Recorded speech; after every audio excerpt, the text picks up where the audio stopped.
ETF index mutual funds నేర్చుకుని stock మార్కెట్లో రాణించాలనుకుంటున్నారా? వెంటనే ఈ నెంబర్కి కాల్ చేయండి. హలో అండి, రామ్ గారు నమస్తే. నమస్తే అండి. మనము రిలేషన్షిప్స్ గురించి మాట్లాడుతున్నాం. యాక్చువల్లీ చాలా డిస్కస్ చేసాం, ఎలా ఉండాలి, హస్బెండ్ వైఫ్ ఎలా ఉండాలి, లేదంటే పిల్లలతో ఎలా మనం బాండ్ అనేది పెంచుకోవాలి అని. బట్ ఇప్పుడు చూసినట్లయితే చాలా అంటే nuclear family one of the reason.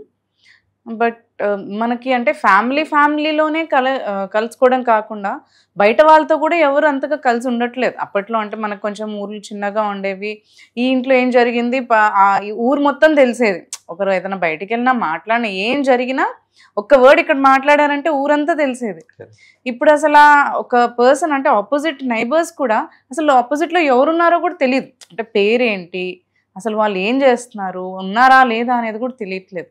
ఇది ఎందుకు అడుగుతున్నాను అంటే, రీసెంట్గా I came through one news. ఏంటి, ఒక పాకిస్తానీ యాక్టర్ హుమైరా అని, she was found dead in her own apartment after long time. అంటే చాలా ఒక 9 months అరౌండ్ తర్వాత తన ఇంట్లోనే తన శవం ఉంది అని వీళ్ళు కనిపెట్టారు యాక్చువల్లీ.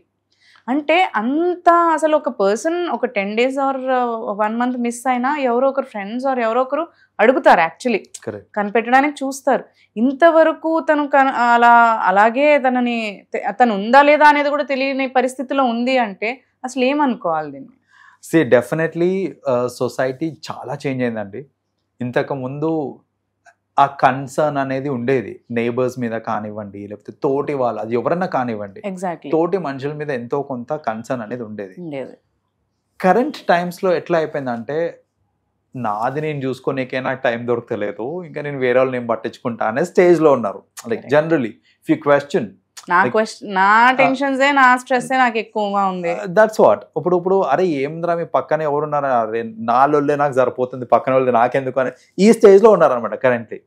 సో అది ఫర్ వాట్ ఎవర్ రీజన్స్ ఏంటంటే, ఖచ్చితంగా టైస్ బిట్వీన్ నైబర్స్ కానివ్వండి, విత్ అదర్ పీపుల్ కానివ్వండి తగ్గిపోయినాయి. దానికి క్లాసిక్ ఎగ్జాంపుల్ ఇప్పుడు మీరు చెప్పిన ఈ ఎగ్జాంపుల్, ఇది మీరు అది హుమైరా గారిది ఏదైతే ఇన్సిడెంట్ ఉందో, that is the classic example for it.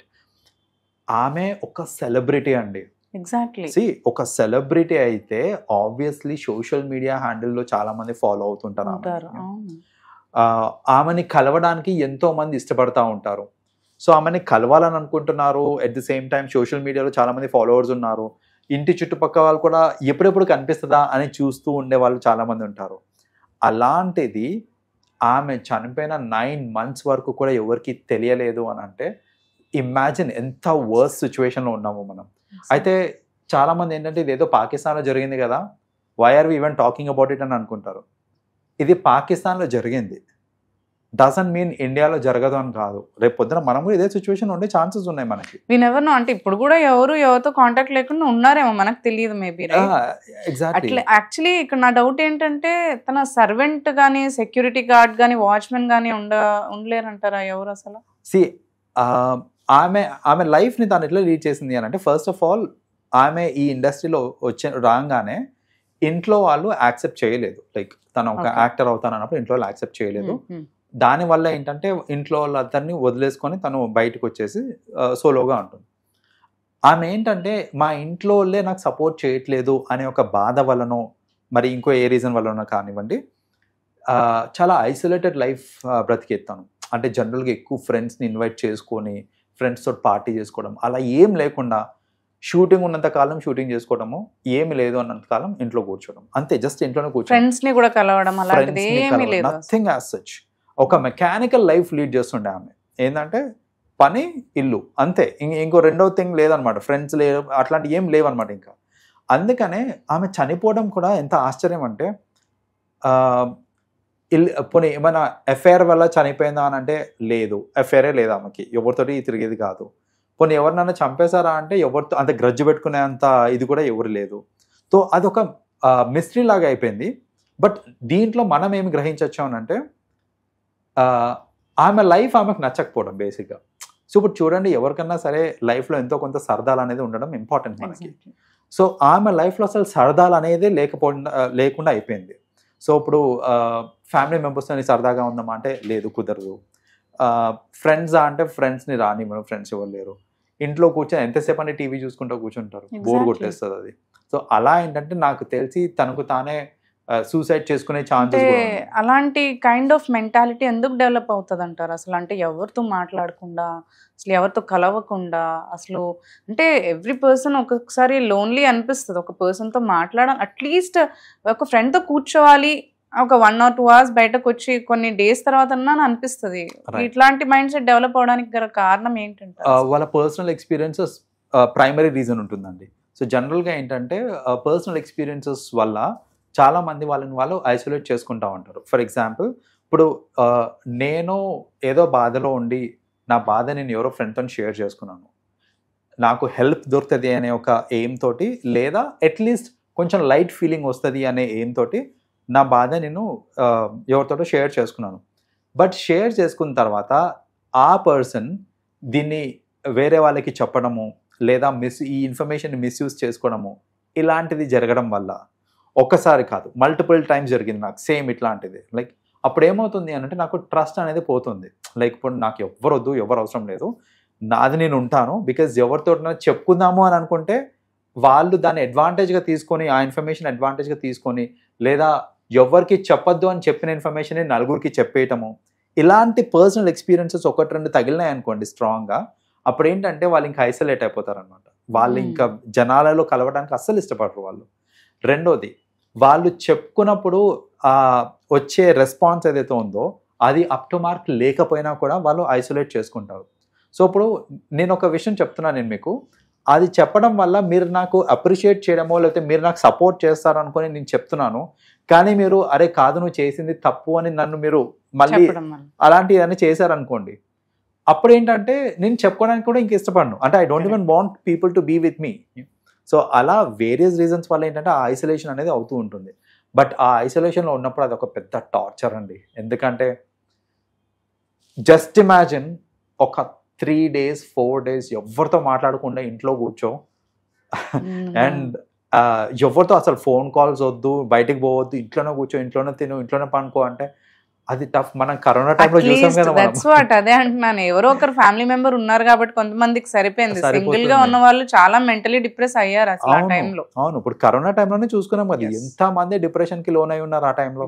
So అంత భయంకరమైన సిచ్యువేషన్ అది లోన్లీనెస్ అనేది. సో ఆ లోన్లీనెస్ తట్టుకోకపోవడం వల్లనే maybe she committed suicide. And అసలు ఇదేంటంటే ఆమె చనిపోయిన 9 months తర్వాత ఆమె రెంట్ పే చేస్తలేదు అనేసి కోర్టు నుంచి ఓనర్ పర్మిషన్ తీసుకొని వచ్చి ఫ్రంట్ డోర్ బ్రేక్ ఓపెన్ చేయించిన తర్వాత దట్ ఈస్ వెన్ లోపల శవమయ్యి like they understood that she is dead అనేసి, and that to 9 months back. So